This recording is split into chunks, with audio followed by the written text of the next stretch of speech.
laikyti pinigus tiesiog sąskaitoje ar stalčiuje yra tas pats, kas bandyti išsaugoti ledo luitą vidury vasaros lauke. Tu gali jį saugoti, tu gali jį apkloti, bet jis tirpsta kas sekundę. Tai prasme, mano rankos jau yra šlapios. Vienintelis būdas jį išlaikyti, tą ledo formą yra paversti tą ledą energiją, kuri dirba tau. Nes jeigu tavo pinigai auga lėčiau negu auga kainos parduotuvėse, tu pralaimi šitą žaidimą. Šiandien per tokias metaforas su ledukais parodysiu, kaip nustoti stebėti, kaip tavo turtas tirpsta ir kodėl saugus taupimas nepadės tau išsaugoti savo pinigų vertės. Tai metaforiškai kalbant, būtent šitas ledas, tas tirpstantis ledas yra tavo pinigų perkamoji galia, o šiltos rankos yra karštis, kuris jį tirpdo ir tas karštis vadinamas infliacija. Mes visi jaučiam jos pasiekmes, kai kaskart mokam už maistą arba paslaugas, bet retai susimastom apie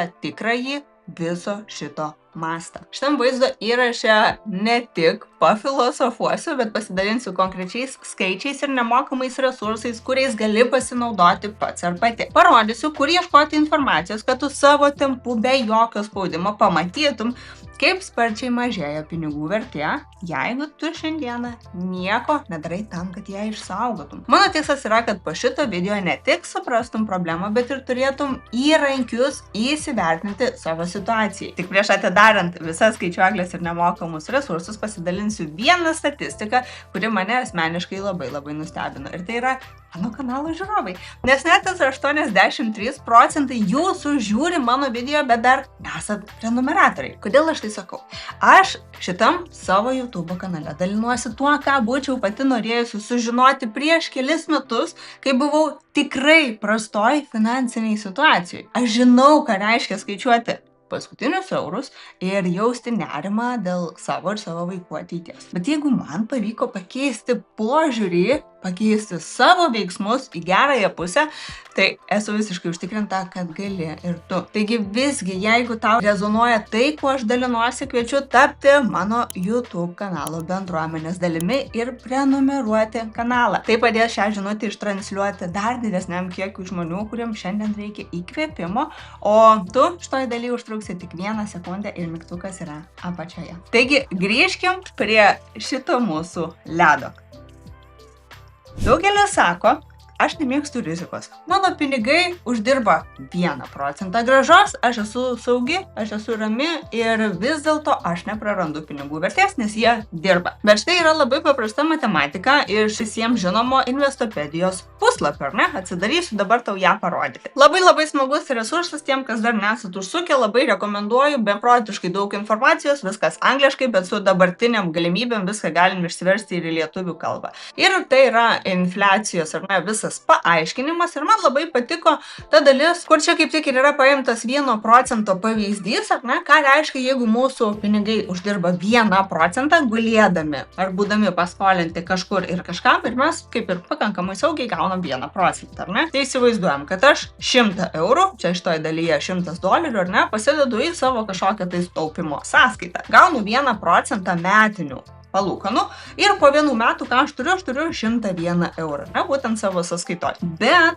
jeigu infliacija tais praėjusiais metais buvo 2%, tai iš toj vietoje vis tiek aš praktiškai niekur neuždirbu, nes mano pinigų vertė, ar ne, ta pinigų perkamoji galia, jinai vis tiek per tuos metus pakrito. Būtų pakritusi 2%, bet pakrito 1%, nes 1 mes dar gavom. Tai realistiškai viskas aplinkui pabrango 2 eurais, o mes uždirbom tik tais 1 eurą per tuos metus. Ir dabar, jeigu bendrai pasižiūrės, ar ne, ir paprastai tiesiog į Google įsivedus infliacija Lietuvoje 2025 metais. Čia turim dirbtinio intelekto review, ką jisai ima iš įvairiausių puslapių. Pasižiūrim, ar ne, 25 metais palyginti su 24 metų gruodžiu, Lietuvos infliacija siekia 3,4%. Ir labai paprastai paėmus, ką tai reiškia, kad jeigu mano taupyklėje, mano galbūt kažkokioj taupamoje sąskaitoj gulintys pinigai neuždirbo man 3,4% per tuos metus, vadinasi, aš praradau savo pinigų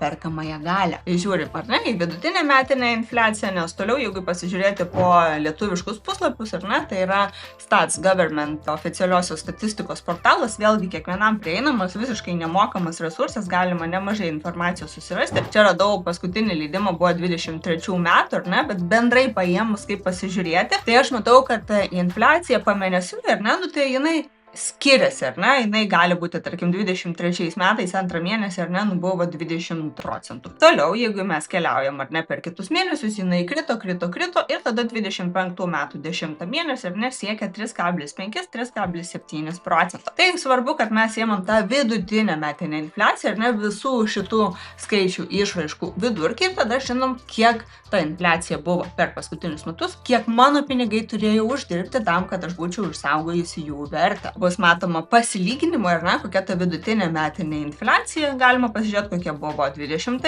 21, 22 metais, ar ne, tai galima imti netgi tą dešimtmečio vidurkį, jeigu mes turim kažkokią santaupas, kiekį pinigų, ar ne, kurį mes norim įdarbinti ar laikyti ir žinom, kad neišleisim per ateinančius 10 metų. Tai galim pasiskaičiuoti, kiek tie pinigai bus sugriaužti, susitraukę po to dešimtmečio, jeigu iš tikrųjų nebus įdarbinti. Ir tai yra beprotiškai svarbu suprasti, todėl kad tai nėra toks labai paprastai apčiuopiamas momentas, ar ne? Kaip šitas ledas. Iš tikrųjų pažiūrėsim, kiek jisai ištirps per šitą video. Nemanau, kad daug, bet jeigu laikyčiau jį ant šiltos rankos, o šilta ranka būtų metinė 20% infliacija, tai dabar jis momentaliai sutirptų, ar ne? Dabar jis toks yra atskirtas ir šiek tiek izoliuotas, tai įsivaizduoju, kad čia yra mažesnė infliacija. Ir šitoje vietoje tam, kad per daug neišsiplėsti su įvairiausia statistika, tam, kad tai nebūtų kažkoks labai sudėtingas video, aš tiesiog noriu perduoti žinutę, kad kiekvienas iš mūsų tampam skurdesni, jeigu turim atsidėję pinigų, bet jie nedirba. Ir tai yra vieni didžiausių spąstų, kurios papuola iš tiesų tūkstančiai lietuvių,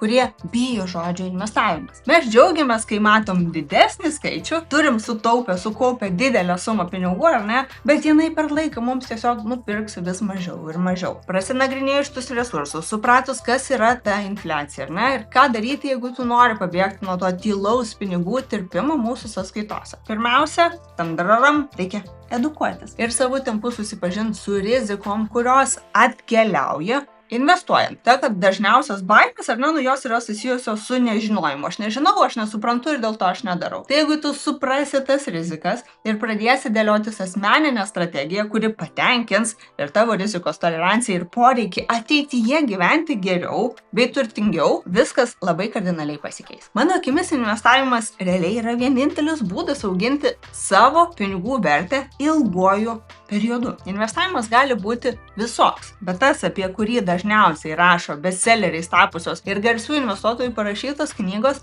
kalba apie vieną paprastą strategiją. Ir tai yra ne kartą mano kanale girdėta strategija, tai yra pasyviai indeksą sekantys diversifikuoti pigių fondų pasirinkimai, kurie yra prieinami akcijų rinkoje. Ir dabar jau prieinami kiekvienam pilnamečiui, nes mes gyvenam 21 amžiuje, ar ne, skaitmeniniam pasaulyje. Paprastai pamėginsiu paaiškinti, kaip atrodo tas investavimas į globalią pasaulio ekonomiką. Ir tai tikrai nėra kažkoks mistinis lošimas ar statymas ant laimėsiančių pavienių pasirinkimų. Tai yra investicija bendrai paėmus į verslus, į geriausius pasaulio verslų rinkinius. Dabar, kodėl aš manau, kad investavimas būtent į tuos verslus ir yra vienintelė kova prieš infliaciją? Tai pirmas, nes kai kyla kainos, infliacija, įmonės ima kelti savo prekių kainas. Verslas, ar ne, taip pat kelia kainas. Verslų pelnas auga, jų akcijų vertė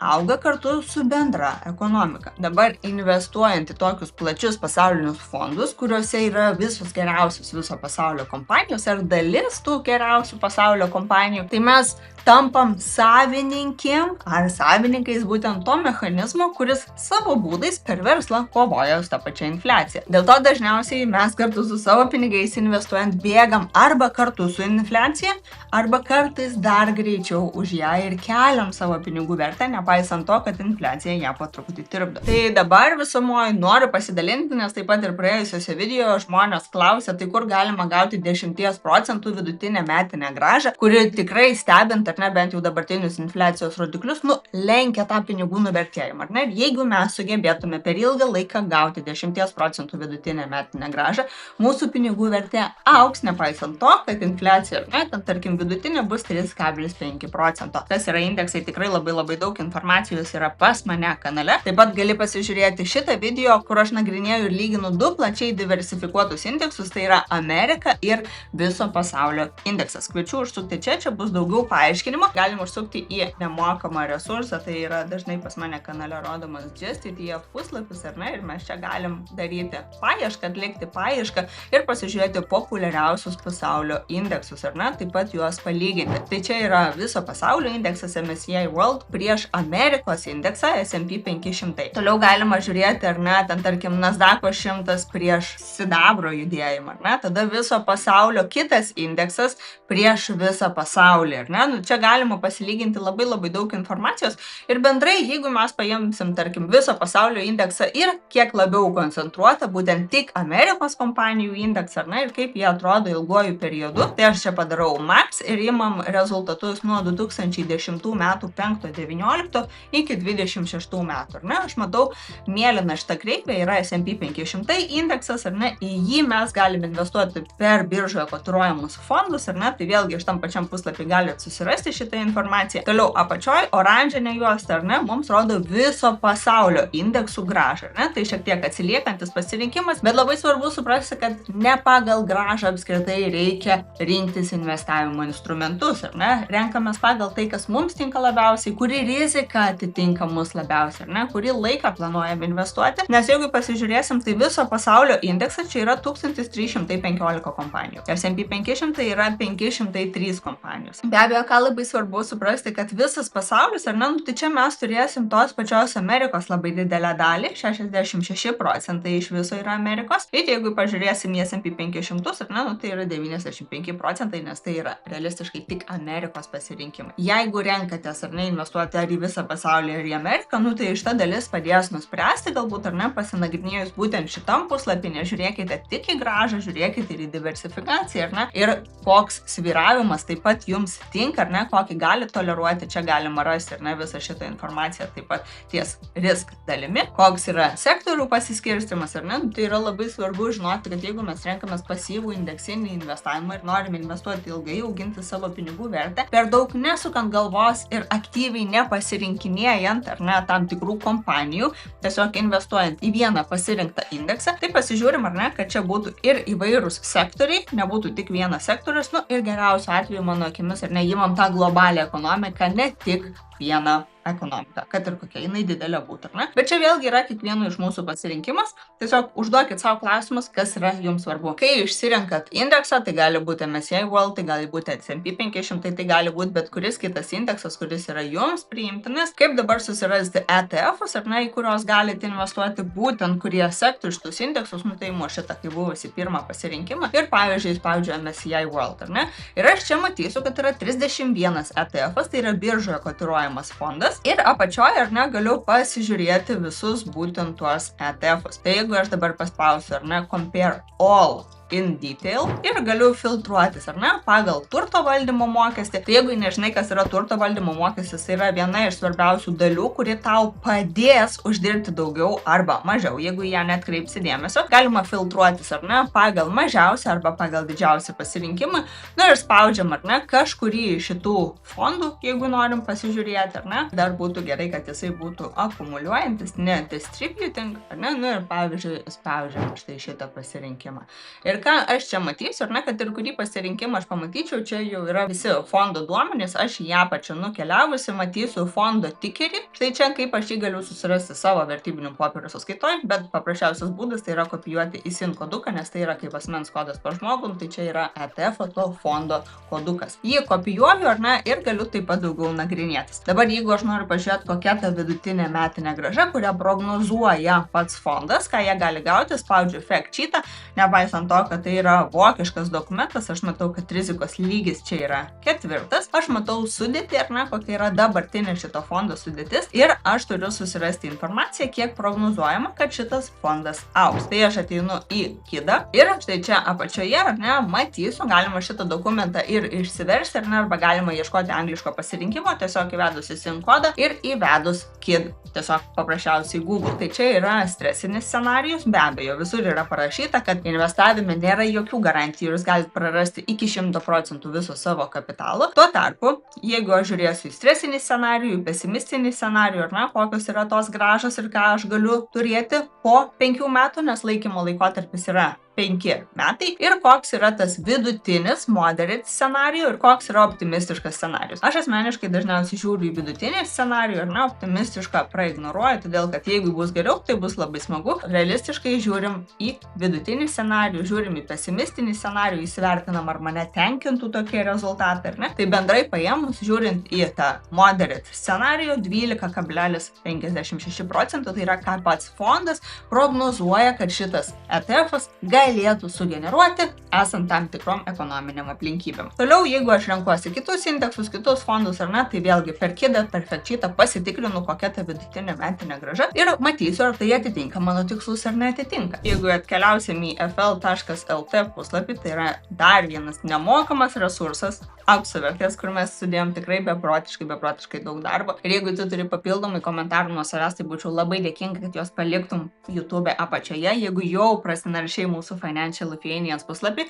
Jeigu dar jame nebuvai, labai paskatinsiu, kviečiu užsukti nemokami resursai, edukacija, straipsniai, skaičiuoklės, įvairiausios instrukcijos, ar ne, viskas, ko gali prireikti tau, jeigu tau investavimas yra naujas dalykas. Čia rasi daug atsakymų ir tą struktūrą, kurią gali žygiuoti į savo sėkmingą finansinę laisvę. Arba jeigu tu jau pradėjęs esi investuoti ar pradėjusi ir šitoj vietoje galbūt kartais jautiesi pasimetusi ir ieškai papildomos bendruomenės tam, kad galėtum pasikalbėti apie pinigus, tai kviečiu užsukti į financiallithuanians.lt puslapį, bus ir atsakymai. Tuo pačiu užsuk ir pas mus į grupę, jeigu dar nesi prisijungusi. Tai grupės nuoroda yra apačioje. Tai dabar, jeigu aš ateinu į fl.lt, ar ne, keliauju į skaičiuoklių pasirinkimą ir ateinu prie investavimo skaičiuoklės. Pasaulio indeksas, ar ne, būtent tas prieš tai atidarytas, jo ta vidutinė grąža tinkamų gerų scenarijų yra apie 12%. Tai gerai, aš tada, tarkim, eliminuoju, ar ne, paimkim tą 10% vidurkį, nes 12 man vis dar skamba tikrai labai smagiai ir sėkmingai, bet aš mažinu, ar ne, savo tą lūkestį ir vedu 10% vidutinę metinę grąžą. Startuoju su 200 ir 200 eurų kiekvieną mėnesį investuoju ir aš tą darysiu, tarkim, 30 metų, ar ne, iki savo pensijos laikotarpio. Ką man tenais dirbančios esančios kompanijos, kurios auga kiekvienais metais vidutiniškai, ar ne, sudėjus tą ilgą laikotarpį ir su pakritimais, ir su pakilimais, ar ne, bet paimant vidurkį generuotų 10%,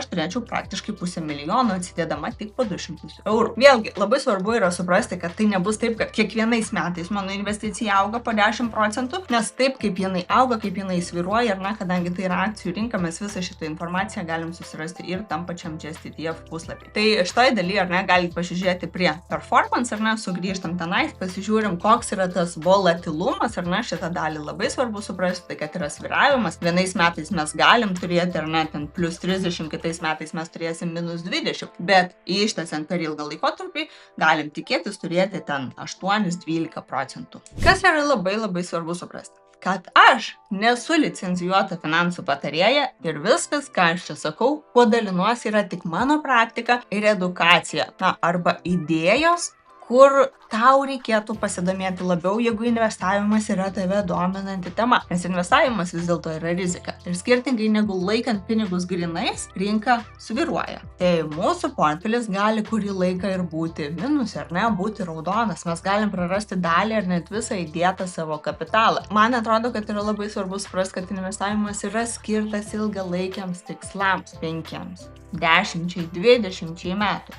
Nes jeigu tau pinigų prisireiks rytoj, ar po savaitės, ar po mėnesio, arba tu nežinai, gali prisireikti, tai šiuo atveju tavo vieta tikriausiai kol kas ne akcijų rinkoje, o tiesiog susikaupime savo saugaus rezervo. Bet jeigu mes kalbam apie ateitį po 10-mečio, jau sėdėti vien tik tai su kešo krepšiuliu yra garantuotas pralaimėjimas. Manau, daug kas pasikeistų, jeigu mes nustotume matuoti savo turtą tik popieriukais ar virtualiais skaičiais ekrane, bet pradėtume jį matuoti tuo, kiek duonos, kiek batų, kiek kelionių tie pinigai iš tikrųjų galės mums nupirkti po 10, po 15, po 20 metų. Tai turėtume nustoti stebėti, kaip ledas tirpsta, nes jisai vis dar tirpsta čia pas mane. Ir dar vieną momentą labai norėjau parodyti, tuo tarpu, kai jau užsuksi pas mus į FLO puslapį, ar ne, tai čia rasi ne tik investavimo skaičiuoklę, kuri parodys, kiek tu gali turėti pinigų investuojant su vidutinė grąža pagal tavo pasirinktą instrumentą,